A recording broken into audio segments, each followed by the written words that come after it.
From dating to relationships, from sex to love, from Christianity to politics, from darkness to light, you have now entered into the real zone. Welcome to Conversations with Trent, where no topic of conversation is safe from discussion. Now, here he is, Mr. Epic himself, Trent Williams.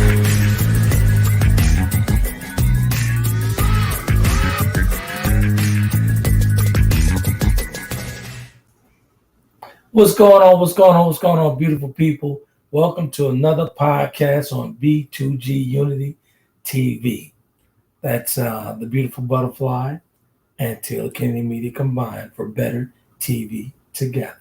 Good stuff. We got a hot one. Actually, this one's been brewing for several weeks here on the conversation. A couple of viewers was asking for this topic. I thought they forgot about it because I was trying to not have this conversation, but Coach D is in the background licking her chops for this one. I guarantee it's going to be a good one, going to be a real good one. Profit for profit. Pimps in the pulpit. But before we get started, everybody has their own different views of what's religion, what's spirituality. We're gonna get into it. But everyone has different thoughts and different opinions, and welcome them all. Welcome all. We're going to have a healthy conversation on religion. But here we go. Let's bring Coach D in. Hey, everyone. Coach D. I know you're licking your chops here. You want to give them my email before we even begin? Good stuff. But hey, listen, before we get started here, I had a wonderful experience when I was out with Cups Giving Hands and Cups podcast several weeks ago. We went over for the Thanksgiving holiday, give some stuff. We're partnered with Word of Faith Deliverance with Pastor Dumas and whatnot. We're partnered with those folks over there, and we got a chance to fellowship and actually worship with those guys. And I got to thinking about the service was so good. It was so good to the point where I don't even remember them passing out the offering hand, right? Hold on 1 second while I issue out this TARDIS slip. Hello? Who are you talking to? Again. I do this as a courtesy, sir. No, I was having some technical issues. I don't know. We had some updates and all this other stuff done on my device, so everything had to reestablish browsers and all kinds of stuff. But anyway, hello, good evening, happy hump day. Good. So let me get back into it before I forget it, because you know the memory thing. So Lanya and I had a chance to worship with Pastor Dumas and her brothers over at Word Deliverance Ministries, right? Over in Granite City. So before we did the turkey giveaway, all that good stuff. So I had such a good time that I didn't even realize they didn't even force an offering, right? I was like, wow, this is amazing. This is amazing these folks over in Granite City are truly about the community and the people in that community and helping folks. They're truly about helping folks. That it was very, very subtle as far as the offering. That made me want to go in my pocket. You know what I'm saying? It wasn't even forced on it. But got me to think about this topic tonight, man. I was like, wow, they didn't even force an offering over there, and they're about the community. And they partnered with Cups Giving Hands to help the community out. It was good experience, great experience with Pastor Dumas over there with her brothers, the Dumas family. Real good folks over there. But let's get down to it. Profit for profit. Pimps in the pulpit. Well, what you guys thoughts when we talked about this? Go ahead, Coach D. Well, before we even begin, before people get their hands all in a rough, this isn't a Christian bashing session.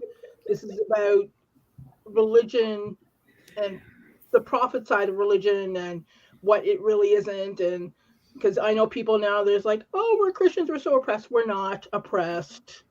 Right. People say happy holidays because there's 40 different holidays between now and Christmas. So before you get upset, it's not anti-Christian nothing, and we'll get into it further. Well, as I stated, for the good folks over on the Conversation fan page, I did write it up and I said, listen, Let's have a healthy, open conversation. A healthy and open conversation. So your mind has to be open when we talk about religions and spirituality. I identify spirituality, spiritual. I don't identify with any religion. I've had them all: Jehovah's Witness, Baptist, non-denomination, all this stuff. But with the situation I'm coming out of, I had an experience with God. Mhm. When I fell ill, became blind and paralyzed, I had a conversation with God. I didn't have not one pastor coming up there speaking on my behalf or anything like that. So I identify with spirituality, with the spiritual side of things. I don't identify with a religion, one particular religion, because I believe it's one God for everybody. Yeah. That's my belief. But go ahead. Yeah. So, like, when I talk about religion, first of all, the big three, like, most people religion is the greatest cause of fear, terror, and war throughout the world. Right. And a lot of people think, oh, well, my religion, everybody's religion is the one religion. But you got the three big denominations, like Judaism, Islam, and Christianity. It's all the same God. It's all the same God. So we'll get that out of the way. I know some amazing pastors and priests and rabbis and imams, absolutely amazing people who are spreading good work and doing good stuff. And then I know some others who are in it purely for profit. Right. One second before we dive into this juicy topic, because Shannon's gonna be sending me hate mail. So Shannon, can you just I'll say it before she. I mean, most of those are me just saying hi to the people that are attending right now. We've got both Mark and Brenda in the with us. What up, Slash? Hey, in Brenda. The comment section. So Mark did say hallelujah and grand rising. He says, bless y'all's heart to the Princess panel and pass the Mr. Epic. I guess we passed it. You talking about passing the collection plate? Nah, we're not passing the collection plate. But I'm saying that's right. What Mark is saying. Yeah, but I think this conversation is very much needed. So I got a couple of messages because people did not want me to have this conversation, but it's a much needed conversation that we must have. Wouldn't you guys say? I agree with it, but I tend to cause people to get upset because hear the truth. Hey man, the three of us, this is a perfect gumbo mix, and folks really enjoy the transparency on this platform, and people ask about it. We're gonna do it. Like I over my time when I was doing my Bible study, it wasn't. I have a Bible studies degree, so it's not a divinity degree. It's literally studying the Bible and other religious books. Tell. Not did not want to be a pastor or anything like that. I wanted to know more about religion because I have ADHD, so we hyper focus on things. So when we hyper focus on things, so that's what I do. So I get certificates and all these different things because I get hyper focused. So I have been to a lot of holy buildings, synagogues, all this stuff, and I've met some amazing people. And then I've met other people where I've walked out and said, I am going to hell for being in that room. Because I've walked in and there were like ATM machines. There was there were people in the community were poor, but the pastor was driving the latest a brand new Benz.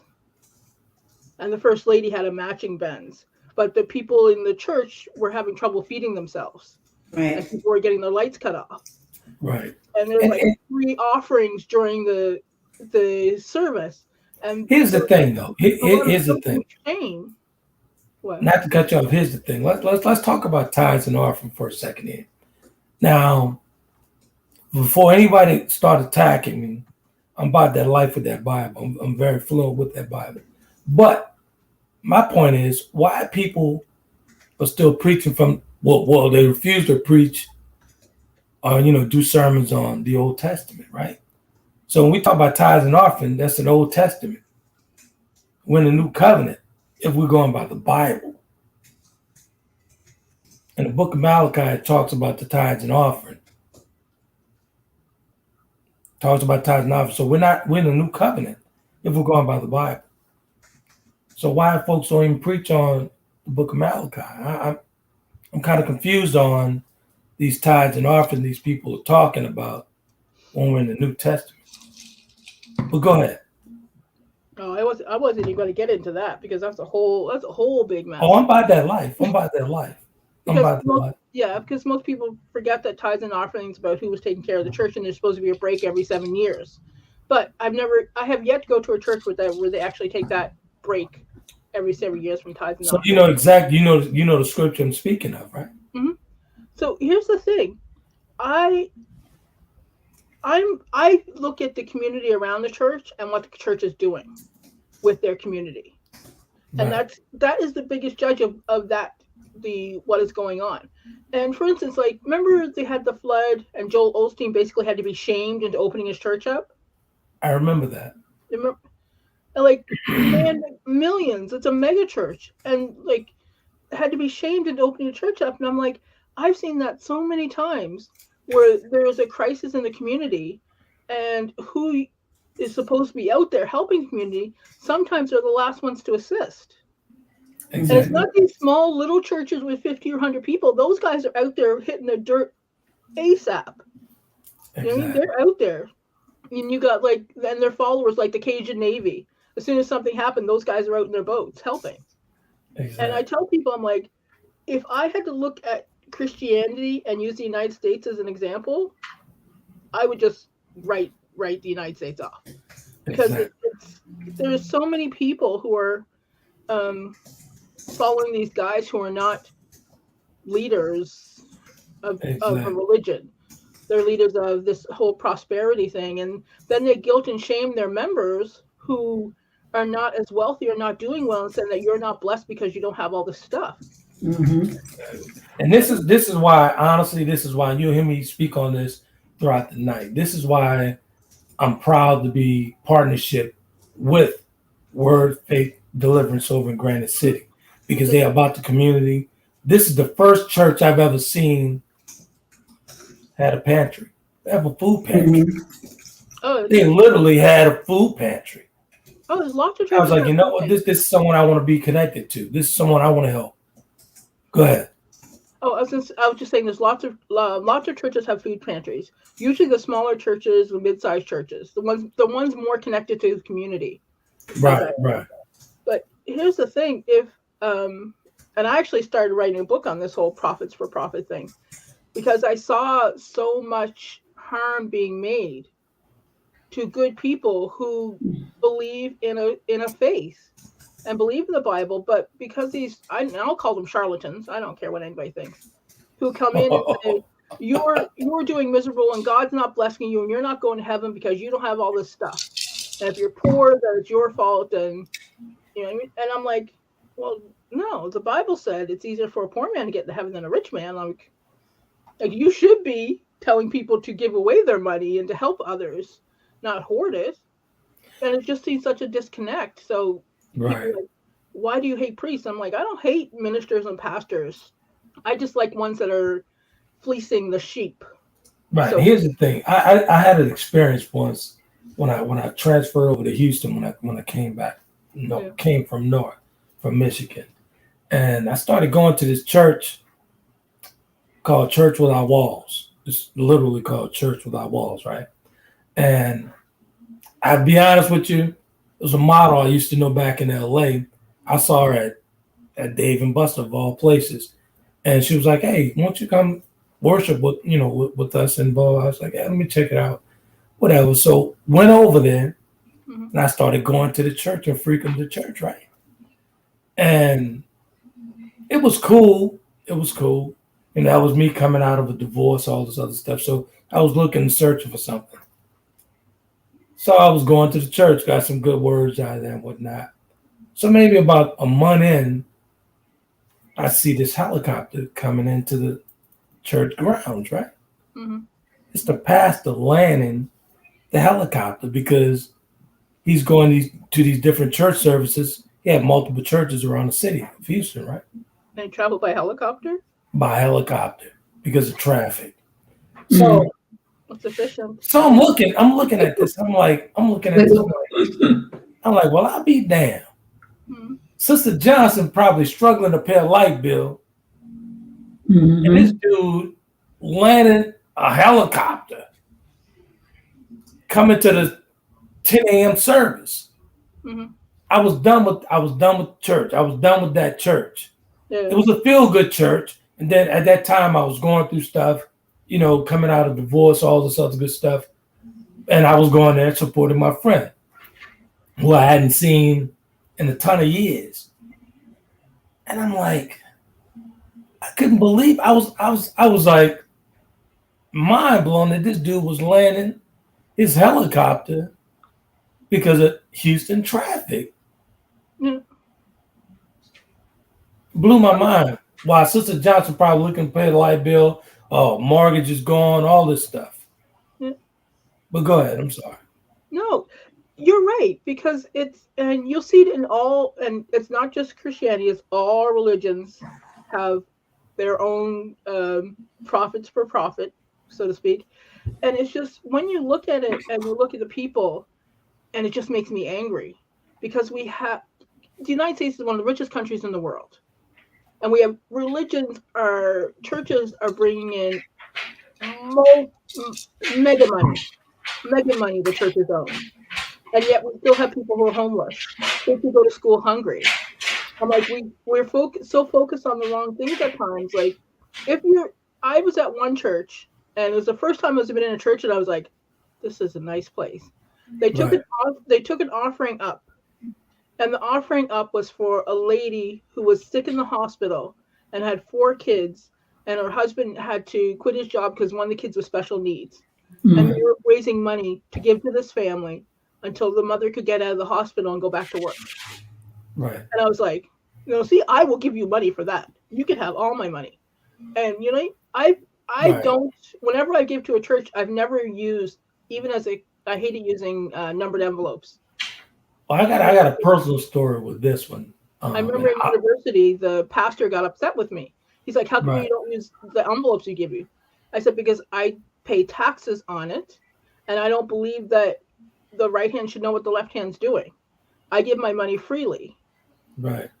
There's no tax deduction. And he goes, well, I have to claim it. I'm like, well, personally, I think you should pay taxes, but that's a whole different conversation. Right. So, well, here's my issue. Let's get to my issue. Shannon, let's talk to the folks. Look like there are a couple of folks. Donna just joined us. So welcome, Donna. She says all mega churches in Houston are now like that if they have multiple locations. I'm assuming they have helicopters flying, going between. Exactly. Who's that? Pooface? That's Pooface in it? Donna. What up, Pooface? Good. I'm sorry. Helicopters are expensive. The maintenance and the pilot, that's... Exactly. Well, in my former career and working in private aviation, we had some I guess you can say mega church pastors with their own private jets. So that's ridiculous. Yeah. Here's, what I find so funny. My mother used to literally give the church money on thousands of dollars, right? Mm-hmm. I know because she used to have me writing checks out to these folks, and completely blew my mind when she passed. Didn't get a call from the pastor. Wow. Didn't get a call from the church at all. And my mother was deaconess at this church, right? Mm-hmm. And I'm talking about spending thousands of dollars. I'm talking about writing checks out. I used to write the checks out for her. $1,200, $1,500, $2,000. Yeah. So they knew she passed away. Didn't get not one phone call from these people. Then 6 months after that, this happened to me. Pastor Mike didn't come looking for me, and that's literally his name. Yeah. Pastor Mike didn't come looking for me. You just go put the bed out there like that. Hey, that's what it is. What happened, Pastor Mike? I don't put me in that, Pastor Mike. Don't be trying to come for me. Pastor Mike know where I'm at. All hate mail goes to Mr. Epic. He come see me. He know where I'm at. He know what I'm about. Yeah, you know what? But I love your energy and your enthusiasm about what you gonna physically do if somebody come to your house. But that's okay. That's another story. But yes, let's continue. Well, I got an ignorant brother who'll take care of all that for me. Yeah, but that ain't you told him come see you, not your brother. I'm just But anyway, saying, so my whole point. So my point is, so he never came, never called when my mother passed, and never even called after this happened to me. 6 months later, no, hey Trent, you okay? Everything. I know your mother's gone, Greg's gone. None of that. But he was accepting these checks. Yeah. But I digress. I'm sorry. Well, they're not connected to their community. Yeah, I've seen it. that's I've exactly seen, I've seen funerals. People turned away for funerals because they didn't tithe an appropriate amount. You know, it's religion. Religion is it's like one of the biggest forms of trauma because there's so much fear and guilt and shame and war, basically, all based on religion.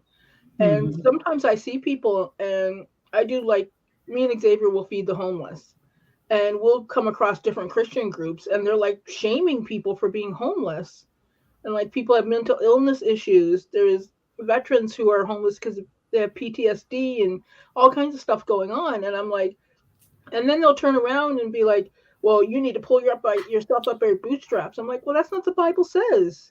The Bible tells you when you're sick, we took care of you. When you're hungry, you feed me.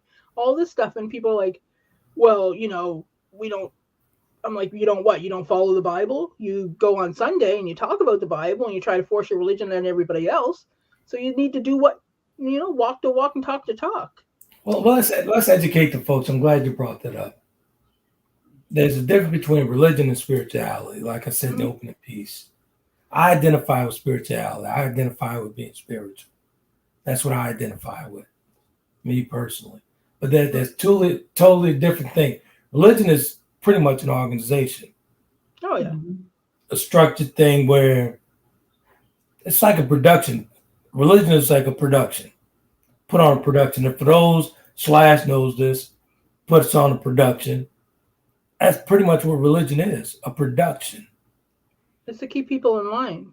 Exactly. Yeah. Exactly. When you talk about spirituality, that's when you have a relationship with God, one God. Yeah. Again, like I said, I've been a Jehovah's Witness, a Baptist, non-denomination, all this stuff. But I identify with one God. And my experience only came with that one God. Go figure, when I died twice. That's the only time I had an experience. Yeah. I didn't see the pastor talking to him on my behalf at all. There was nobody there but me and my God. That was it. That's my experience. Well, I question God all the time and people were like, Dee, why do you question God? I'm like, I have seen some of the worst that can happen to humanity. I'm like, if you see some of the worst that happen to humanity, don't question God. There's something going on. And I'm like, and people are like, well, things happen to people for a reason and people need to learn from them. And I'm like, no, children are not dying of cancer because they sinned or they earned it or something like that. It's utter ridiculousness. And then I'm like, and besides, when we were brought over here, we didn't follow Christianity. We followed the earth. And now, when you say we, do tell, just Black people. Expunge on that. We as slaves, when we came across in chains, Christianity, the Bible and Christianity was used to keep us in chains. Oh, Dee, you about that life tonight, huh? Listen, man, I am about the truth and honesty, and you know what? People don't like it. I tell people tell me Jesus is the reason for the season. I'm like, Jesus wasn't born on December 25th. You were told he was born on December 25th because it's easier to convert people from paganism. Duh. Read the Bible, you'll see that. And people are like, oh my God, no. Shannon, you want to? No, you gotta. If you can go ahead and block that last person with these comments, spammers. That little spam person for us, please. Yeah, and so people don't like that. But then when you look at the history of Christianity in the United States, it goes way back to when the Puritans come. The Puritans didn't leave England because they were persecuted. They were the persecutors. They only wanted their religion studied. They even hung people who didn't follow their religion. They banned Christmas for a few years. Right. So, one second, Dee. I just want to make sure that Shannon can see that. Did you see it? Is it blocked? Yeah. All right, got you. Apologize about that, folks, because sometimes we do have assholes in here who wants to get noticed. So that's what happens when the conversation goes viral again. So we apologize. Go ahead. Yeah. So it's when you look at it and look at the history of the country and you see where the country is going now, forcing religious beliefs on others is never a good thing. Everybody is free to have their own beliefs. I am more closer aligned to indigenous beliefs in the earth than in one with community with the land around us and the air and the water and all that stuff. Let's get to some of the folks because they're actually in their comments, so we don't want to exclude them. Oh, they're not commenting? No, there's they're no quiet. comments. Yeah. Oh, no comments? Okay, gotcha. I know. Even Mark is quiet. I'm shocked. He could be working. That's the only time I ever see him get quiet is if he's working and not able to. Hey, technically, this is the law's day. It's Wednesday, but this is the law's day. I'm lay off the brother tonight. Come on, man. I'm not. I just said he might be working. Yeah. But no, it's when you look at it and you talk to people about religion, so many people are confused about religion and their beliefs. And then you're like, well, what's the confusion? You know the book. And they're like, well, so-and-so said. I'm like, well, instead of listening to so-and-so, just read the book. So I got a question. Whatever your book happens to be. I got a question for you and the viewers, you guys and the viewers. Mm-hmm. Can you be spiritual and religious at the same time? Yes. You think so? Yeah. Okay. It's possible. It's definitely possible. But when you become one with self, it's the only time you'll actually become one with God. And the moment you become one with self and one with God, you see religious stuff and religious shenanigans as foolishness, in my opinion. I'm kind of. But you truly have to become one with self to even deal with a religious person. Because if you can't have a conversation without being upset, and you're not ready for it. Oh Lordy, yeah, that is true. But tell people that you don't believe that there's only one God, and they'll be very upset with you. It is what it is, man. And you know, life outside of our planet. And humans, we are a very arrogant species. We're a very arrogant species. That we are our way's the only way. You know what's so funny about that? And I won't bring up this topic, but Shann and I was talking, and I was talking about how arrogant the human race is on a certain particular topic. And I won't bring that up because we're still working on that topic.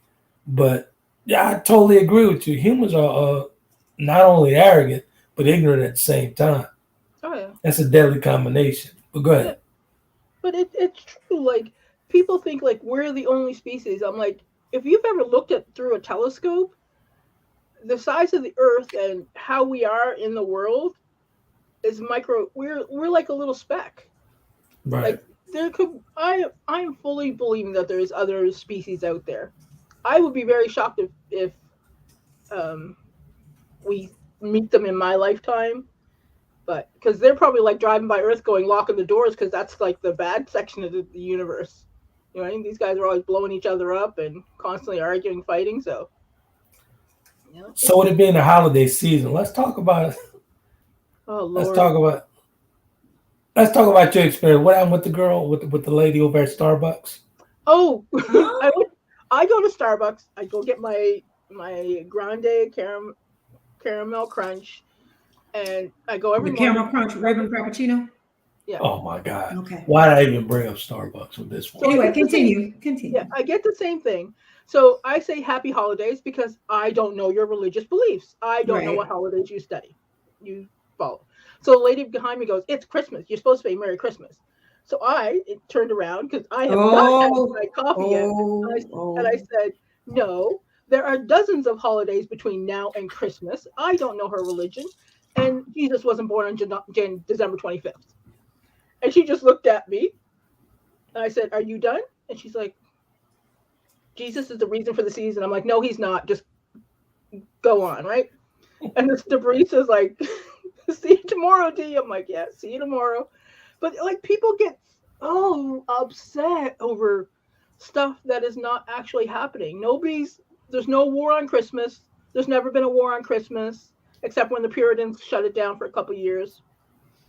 But it's Hey, Brenda, I see you, Brenda Davis. Yeah, I mean, like, I love my religious folks. she said, I feel sorry for that little girl. As soon as you said that she said you're supposed to say Merry Christmas, I was like, oh Lord. She told that I to turned the around. wrong one. I turned around. I looked her up and down to give myself a break because I was like, no, I'm having a good day. We're not going to start this.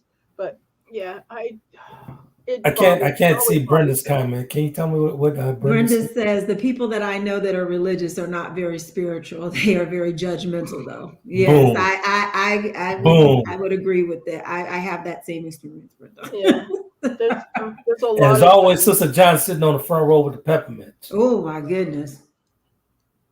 Let me tell you about the story. So I went to a family member. They were preaching. They had retired. And so there's a new preacher coming in. Right. And we were 5 hours into a sermon. And I was down on vacation in beautiful Virginia. So 5 hours into a sermon, and I was just like, this is ridiculous. I have a flight to get. I need to go home. I need to pack. So I got up to leave. I was on the edge in the back, and I was just going to quietly make my exit, right? Right. So he goes, where are you going? And my friend goes, Dee, we're in church. And he goes, I said, I'm leaving. I have a flight to catch tomorrow. He goes, well, you need to listen to the word more. Wow. So I started walking forward. I said, we can have a talk about the word. This is Jesus's day. This is the day of the holy, the Sabbath. Why are you up here for 5 hours taking these people away from their families? They've worked hard all week. They didn't come here for you to listen to yourself talk. Your sermon could have been wrapped up 2 hours ago. I had an experience for this. You guys are gonna laugh your ass off with this one. I had an experience when I was over in Granite City, right? When I was actually a guest of the church, of the pastor, right? So, we're doing all these great things in the community. So I had a little seating that was set aside, reserved to the side. So I'm sitting there, and you guys know my different ability. I can't be, going all the way in the aisle, all this other stuff. So Lanya left out to go do something. And she had a seat, she was filming, and, I was speaking all this, whatever, and all this other stuff. And she had the camera set up, and we had the spot set up for us, right? So this guy looked like he was, a lifer at the church, right? So he makes it his business to come down the aisle with me with my half leg, and like I was sitting in his seat. And before I knew it, I'm saying to myself, I say, man, you can't sit in. So he looked, what? So I was half a second from saying, if you don't get your ass over there and go sit down somewhere else. You see, I got a cane over there and I got all this stuff in the way and all this other foolishness. And he really got upset. So Lanya was like, Trent, you can't just be acting like that in church. I'm like, no, you need to sit his ass across the way. It's for the special needs section. So did it say special needs? No, but I was there, so it was a special needs. I'm just saying, you got mental special needs, but like, was it really a special? Was it a handicap? Was it like? Because at my church, we have designated areas that that say for the handicapped or disabled or whatever. Disability people. The section I was in, they had a camera set up. All of that stuff was set up. I was there in that spot for a reason because I was going to be speaking. So did they tell they should have had a spot for their guest speaker? It was understood. It was understood. No, obviously, it wasn't understood if they came and said something to you. He didn't know. He didn't know, but hey, somebody should have made a special announcement. I'm sure they should have. That's the whole point. You needed your presence to be made known, but that's okay. And hello, Dimitri. Is it Dimitri? And I hope Dimitri and Odom. Oh, that's Dee. That's my neighbor. That's Shann. That's Dee. Your neighbor Dee. Well, no. Oh, okay. What up, Dee? I see you. I hope I didn't butcher your name. But welcome. Thanks for tuning in. Yeah, but there's in my instance, that preacher, I found out afterwards that his sermons normally go 7 hours. Oh, honey. So, because everybody, I was packed up and ready to go when everybody came back. I'm like, what are you? He goes, oh, Dee, he complained about you when you left. I'm like, good. He complain about me. Oh my God. I'm like, That's whatever. so funny. I don't know. You know, when I was younger and I was at a, I enjoyed church, but we were forced to go to church like 3, 4, sometimes 5 days a week. And, it's like sermons could last forever. And then depending on whether somebody catches the spirit or something, then you could be in there. And then there was all these different. So what do you guys identify as? Offerings and all that. I identify as a non-denominational Christian. But Dee, I don't what do you identify as? Have to be in a physical church to do that. Dee, what do you identify as? I'm non-denominational too. I was raised Irish Catholic. My stepdad's Greek Orthodox. Okay. My aunt. I went to vacation Bible. I went to Pentecostal Vacation Bible School one summer. Woo! You want to talk about fun? Oh Lord! They tried to. I had a friend of mine. She's a Jehovah's Witness, right? So she was like, she used to be my editor, and she was like, hey, you can come back and doing talks again. I said, I don't think they're ready for this version of Trent. So I don't. They run me clean out. They tar and feather me, man. I don't think they're ready for this version. So my thought process is completely different from that 16-year-old kid. When I first moved here, I think I was like here like 4 months, and some Mormons came to the door. Pretty much converted them by the time we were done, because I talked about how their racism against Black people and how Black people would come back as white people and all this stuff. And they're like, how do you know this stuff? I'm like, I studied religion. Wow. Yeah. And they're like, well, I didn't. I'm like, you need to study that a little more. We weren't allowed in their temples as like head guys until like late 80s, was it? Right. Oh yeah, there's lots of stuff. When you start studying religions themselves, you're like, whoa, what the heck's going on here? There's a lot of messed up stuff going on. So are you guys actually uncomfortable with the collection plate? No, I either give or I don't. Okay. Yeah. I'm uncomfortable with you forcing me to pay. Yeah. Like if you slide a credit card swipe by me, then I'm gonna be giving you some side eye. Right. If they do what? Here's my problem. Like Square, you can pay with Square. Oh yeah, I mean we could make text. Wait, what? Wait, they have Square in the church now? Oh yeah. Yeah, you can send your offering. You can send donations, offerings, or even using through text, just like how other nonprofit organizations collect donations. No, I'm good. Yeah, I don't mind. I mean, I don't have a problem. I don't have a problem doing that. I got a problem with tithing, and especially. I mean, but we're not talking about tithe. I'm talking about specifically just if you're just giving, whether it's an offering or a donation or whatnot. But we're just talking about the methods of collection of funds. Before I start giving, I'd like to know, what y'all doing for the community. Is Sister Johnson okay? I mean, how y'all working out them situations? Yeah. I'm not giving my money blindly like that. Yeah. I'm not. Yeah. And the whole thing, God not going to bless you. I don't believe in that. And that's when I start bringing up the Book of Malachi and all that stuff. You know what I'm talking about? Prosperity gospel. That's a whole different Bible. I don't know where that Bible is. That's a different one. Exactly. Let me tell you something. A sermon ain't been that good for me to go in my ass pocket. Shannon called me cheap, but I do believe in, spending my money wisely. I know a couple of pastors who would get your money because they're good folks. They do a lot of good work. That's what I'm talking. That's the pastors I'm talking about, like Pastor Doomas and our brothers over in Granite City. They're wonderful people. But we don't hear about those. You'll never hear about those guys because they're too busy working. They're not out for the publicity or the helicopters or the private jets. They're out doing the work because faith without work is dead. Right. If more people knew that sentence. Exactly. So why do you guys think that having a conversation on religion is taboo to a lot of folks? In North America, there's 3 subjects you never talk about: politics, religion, and sex. Because we're very uptight. and we're very partisan. I honestly believe that the reason why it's uncomfortable because in all those 3 areas that you talked about, these people are great liars. Mm. They're great liars, and sometimes through conversation, the truth gets unveiled. The veil removes itself when you're talking about religion, you're talking about politics. The truth comes out. Oh yeah, the truth comes out. I think that's why people are mostly uncomfortable about these things. Then we start to talk about people issues. I think they become uncomfortable when the truth is the truth, man. Period. But honestly, let's just be honest here.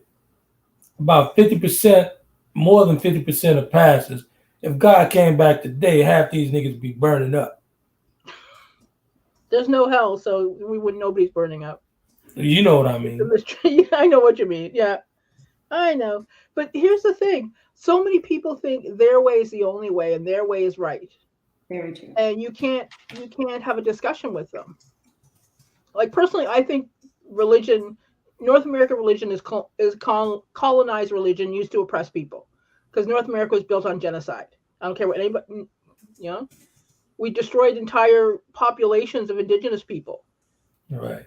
So and then use religion to reason why we had to do that. Why they had to do that. Religion has been used to oppress people since millennia. All religions. And then when you look at things and you talk to people. Oh, got another one. You talk to people who are blind to it. What the world? Okay. Yeah. People are blind to some of the things, maybe blind, I don't want to use an ableist term. They're not seeing what's right in front of them. Okay? And like the most recent elections, people are using religion to dictate what other people can or cannot do, which is like basically against like separation of church and states right in the Constitution. And people look at things and they're like, well, my guy's the better guy. I'm like, they're all crooks. None of them believe in anything that helping the rest of us. Pretty much. Like people are like, well, you don't believe. I said, listen, I don't put anybody on a pedestal. It's like Shannon's guy was speaking last night as his acceptance speech, right? He talked about votes. About Reverend Warnock. Yeah. He talked about votes. And he kind of in his speech is thank whatever you call it, thanking speech, whatever. And he mentioned vote and prayer. He kind of lined them both together. Sounded good on paper. Sounded real good on paper. Well, listen, the most segregated hour in the United States is the church hour.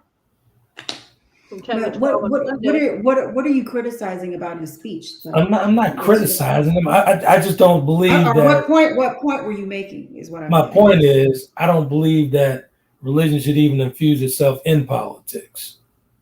It's so corrupt. Everything about our political system is built around religion. If you think about it, right? No, I don't agree with it, but go ahead. But it is. Historically, it is. If you look at our paper money, it's got "In God We Trust." Our laws, things that are illegal to do, based upon 10 Commandments, the majority. I'm sure he's a good guy. I'm sure he's a good guy and everything. I'm not saying he's not, but I'm just, when you're saying you disagree that it doesn't have one to do with the other. Our whole country, good, bad, or indifferent, is basically everything we do is centered and built around religion, or developed off of people wanting to come over here to form a different religion. So it's not. I hate when people say separation of church and state. What separation? It's in everything. Well, separation of church and state is we're not. The founding fathers were not deists. They were like, even who was it built his own Bible? Was that Tom?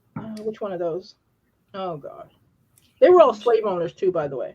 Absolutely. People. My whole point.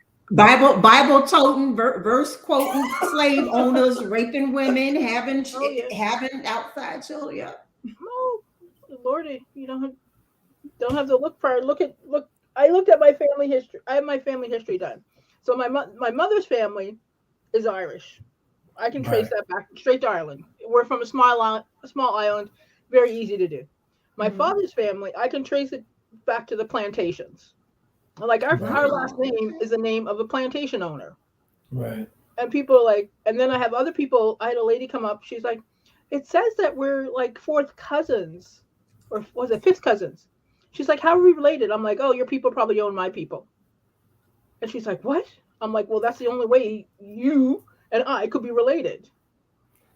She was Caucasian. She was a Caucasian. Yeah, like my family tree is split in half. So I know one half is this way and one half is that way. Anybody on this way who doesn't look like me is related to the owners. Right. The math ain't that difficult. It's not that far back. It's only three great grandmothers. That's it. Tell them the math can math if you really think about it. Yeah.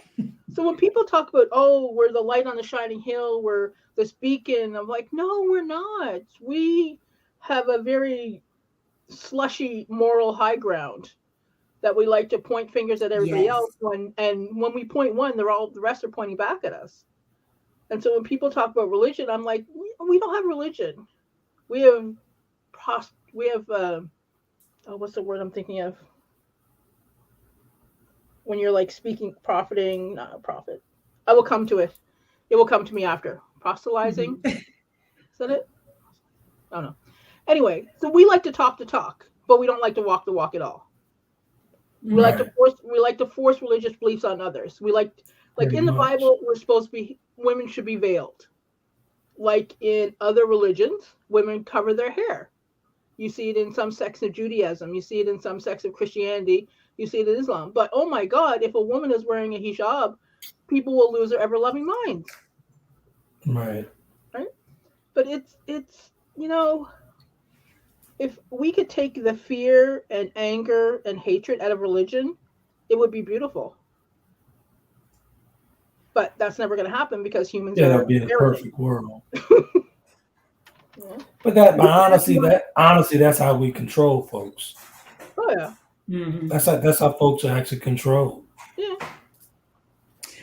Yep. Put a Bible in there. That's how you control them. Put a Bible in there. Yeah, I'm moving. The older I get, the further away from Bibles I get, because your view on the world looks different. Like when you've seen things and it's the worst of humanity, then you're like, that doesn't make sense. It's not a loving God. Because if there was a loving God, this wouldn't be happening. And then people are like, oh, you're going to hell. I'm like, yeah, hell doesn't exist. I'm not worried about it. Wait, what did you say? What? Do you Troy? They tell her she going to hell. Oh, I just told her all the time. All the time. That's what she said. I'm like, that's all right. From what I've heard, there's going to be a whole lot of people there. And ladies and gentlemen, I should not have told Coach D that this was independently owned and we're standing alone on this platform. Oh Lord, it's a fine. Here's another one. Like people take things and they're so misconstrued and there's so many mistranslations that what is actually written doesn't even make sense anymore. Right. Yeah, but these are the type of conversations that need to be had. The uncomfortable conversations, and that's where growth comes out of uncomfortable conversations. I truly believe that. I truly believe that uncomfortable, transparent conversations. That's where growth begins, man. And that's where the light comes on. Oh, when you have these uncomfortable conversations. Yeah, but if you get somebody who's super religious, you're not going to have it's going to turn into damnation and fire and brimstone because there's no conversation to be had. Yeah. This phone is blowing up. So Mike, if you want to get in on this religious conversation, stuff that I've been telling you and Shawana about for years, about the tithes and offering.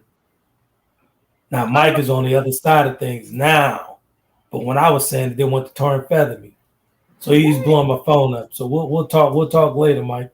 So I firmly believe everybody should have their own beliefs and what they believe in, but believe with open eyes. Now, here's the thing. No, Shannon, you'll get a kick out of this. Mm-hmm. When I used to have these conversations around the country, right? So I'd stop in Atlanta, and they would actually do like a after party for me after these conversations, and there'd be all church folks over there. And I'd be the one, I would bring this up on purpose just to piss them off. Talk about tithes and all, because it'd be the whole church in there, the whole choir section. Mm-hmm. I'd be tarred and feathered over there. But now Michael doesn't believe in the tithe and offering now, these days. But when I first brought it up, when I was first bringing it up, oh, he was like the lead singer in the choir. Yeah. He would get upset every time I brought it up, but now he's seeing the light. Is he coming? Is he going to come on real quick or no? No, I'm not letting him on. Yeah. Why? Because he's had several glasses of wine. So. Oh, okay. Oh, that's the best time to talk to somebody.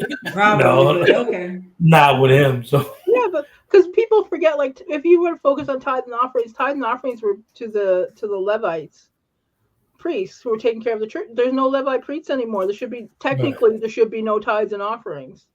You know? Here's you guys' favorite viewer. Slash says something. He says in Booker T. Washington's Up from Slavery, he wrote that the top jobs were ministers and teachers. That was in the 1860s. Boom. Well, not teachers, not anymore. But yeah. Right. Unfortunately. Well, look at it. If you're clergy, you get a special license plate. You can park where you want at hospitals and prisons, and different places have special, there's so many great people out there doing great work with their religion in mind, that there's so many other people who are not doing great work. Right. Right. Mm-hmm. So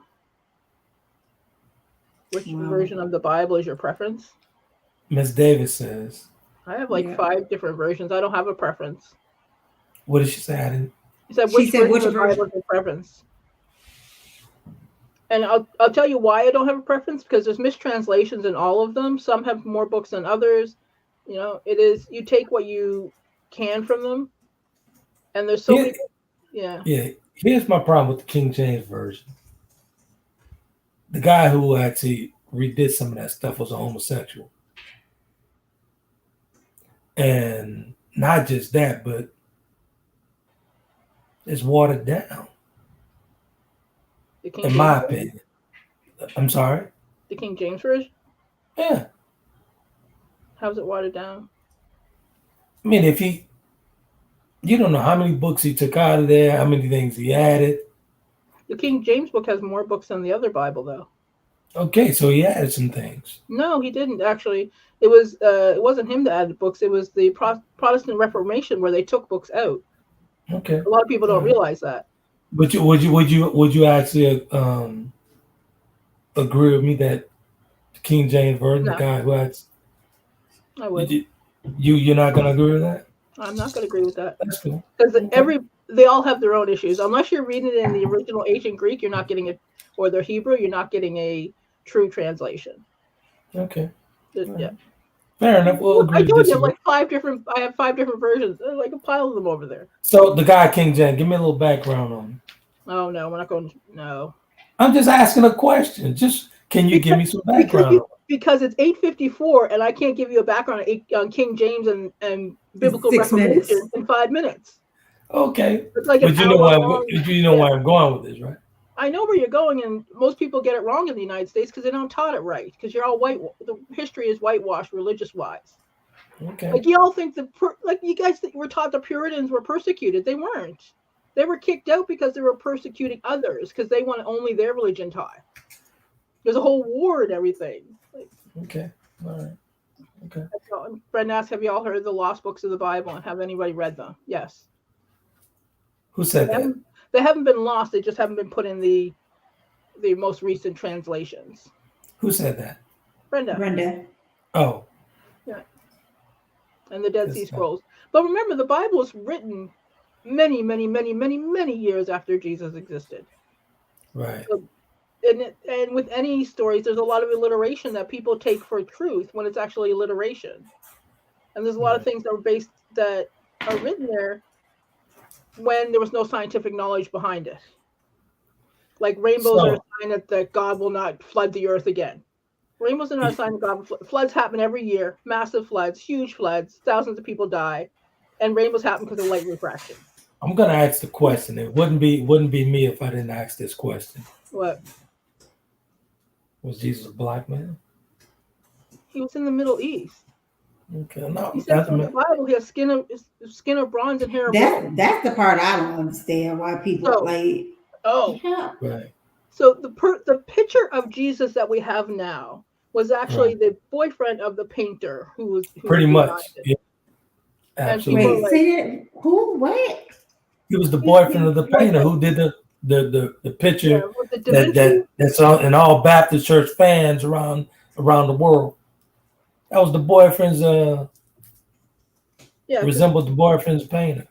You didn't know that, Shannon? I was just asked. I don't know who is the painter.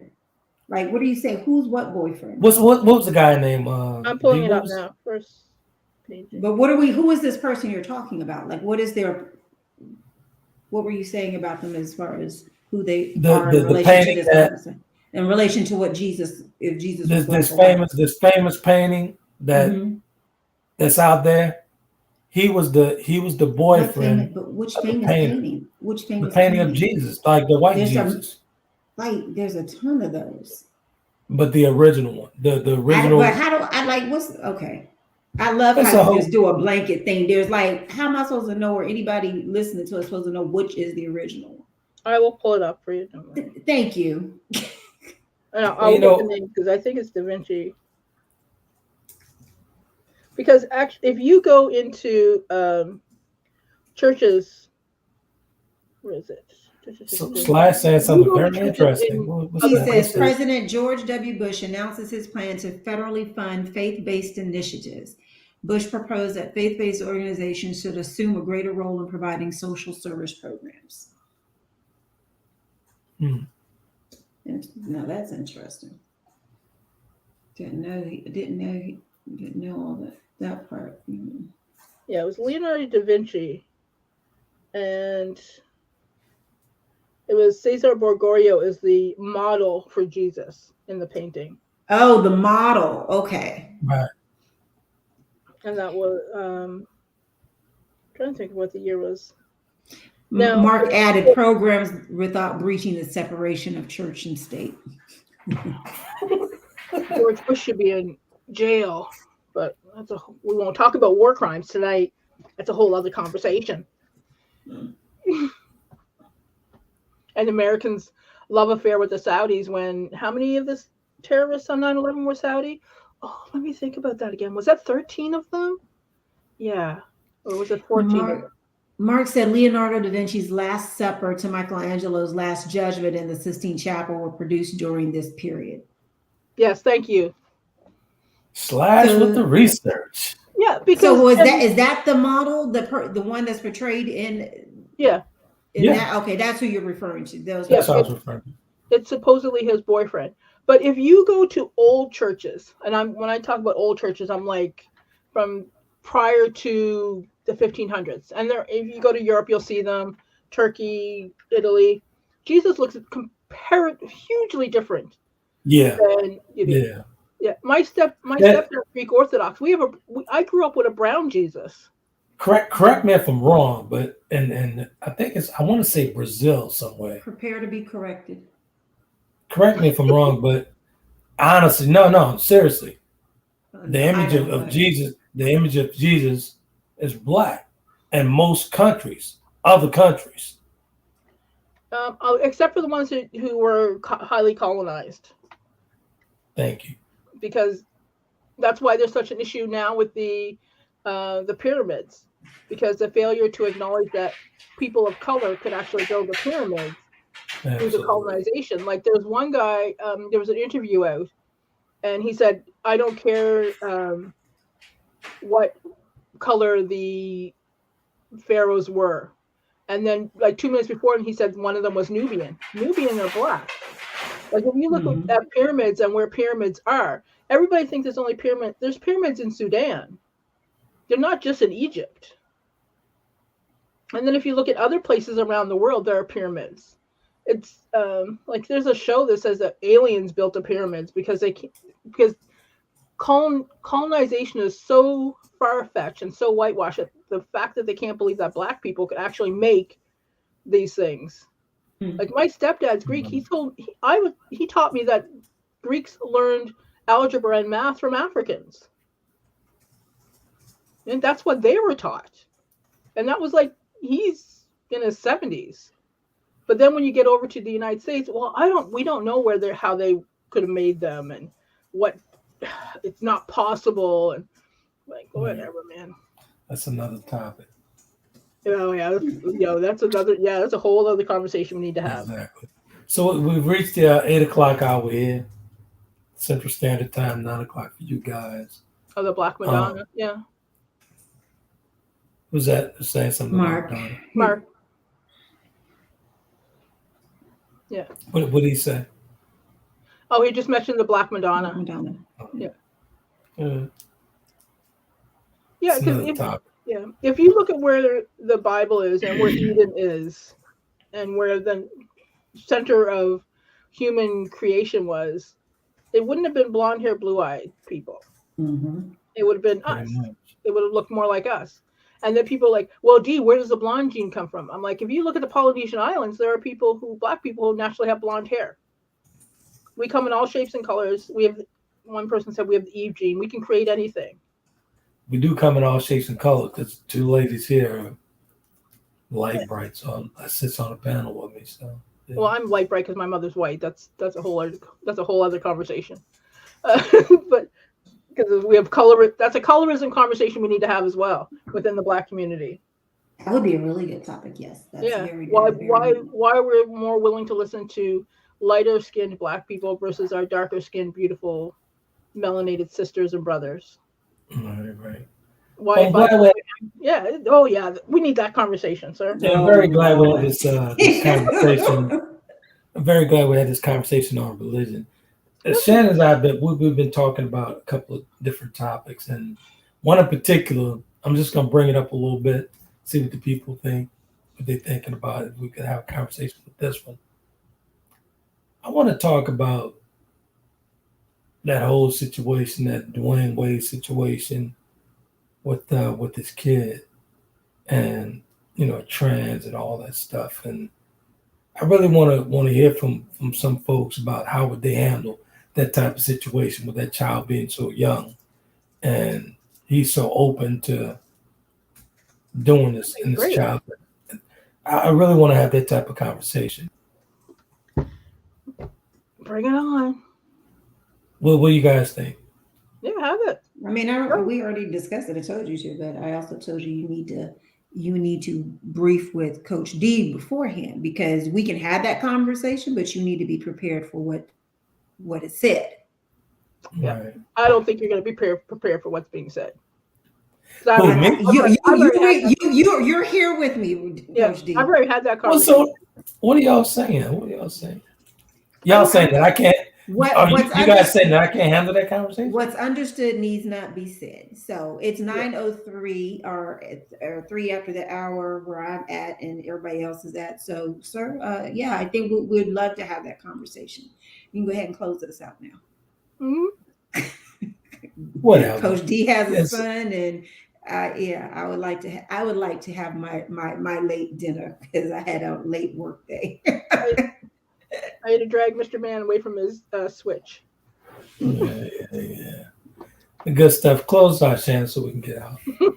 I just say you do it. I want to make sure you know how to close out the show. No, thank you everybody for tuning in and appreciate all the comments. And I think give Mr. Epic some feedback. So should our next show be on colorism, or should we be ready to talk about his topic in regards to transgender children?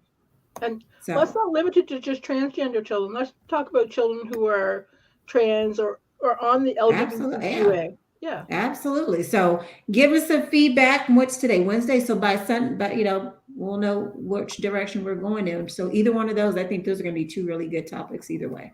Yeah. And remember, if you can't talk about it, we're involving religion, you're not ready to talk about it, sir. Wait, say that again one more time. If you can't talk about without involving religion, you're not ready to talk about it. Let's have a conversation. Think about that.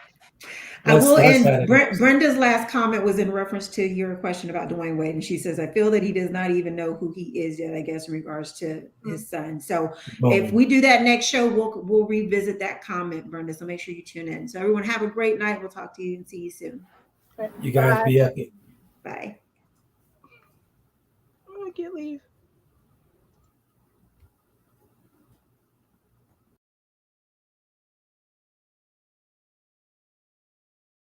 Conversations with Trent in conjunction with Taylor Kennedy Media and your radio network would like to thank you for calling in and listening to tonight's episode. We hope that tonight's conversation offended you just enough to turn your mirror inward to come back for more. So until next week's conversation, be epic.